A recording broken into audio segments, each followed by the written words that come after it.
Nagbabalik ulit ako. Ako nga pala ulit si Arkisha Animation.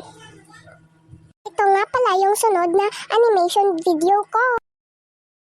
Diyos ko kayong dalawa, di mo lang kayo nag-glow up. Pasensya ka na ha. Wala kasi kaming mga ganyan-ganyan na sa'yo. Try kaya natin mag-glow up. Sila, nag-glow up tayo, hindi pa. May mga kagamitan naman tayo dyan eh. Sige, tara, mag-glow up rin tayo para gulatin natin si Carl. Sige, gulatin natin siya. Magbabagong taon na eh. Tara na, pumunta ka na dun sa kwarto mo at pupunta na ako dun sa kwarto ko at mag-glow up na tayong dalawa. Sige, pupunta na ako sa kwarto ko. Pumunta ka na sa kwarto mo para mag-glow up. Di na talaga yun glow up. Sana nga di na sila mag-glow up.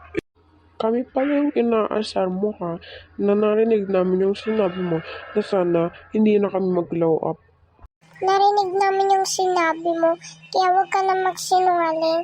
Sabi mo, hindi na kami mag-glow up. Susunod kasi, huwag ka na magmayabang. Ikaw lang ang mag-glow up.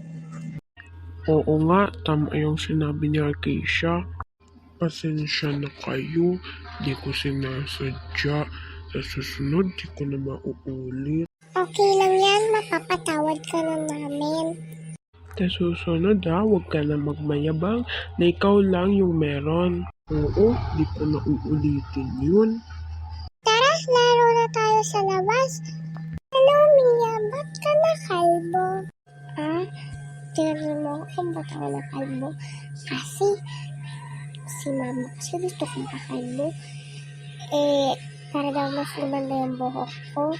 Pero okay lang naman sa akin na kalbuhin ako. Pero tutuburin yan, maganda ang kakalabasan mo, Mia. Salamat, Arkisha. Tara, maglaro na tayo. Tara, maglaro na tayo. Snow na Oo nga, maglaro na tayo. Guglow up din dyan si Mia. At yun lang, salamat sa panonood ng ating animation. Watch my next animation video.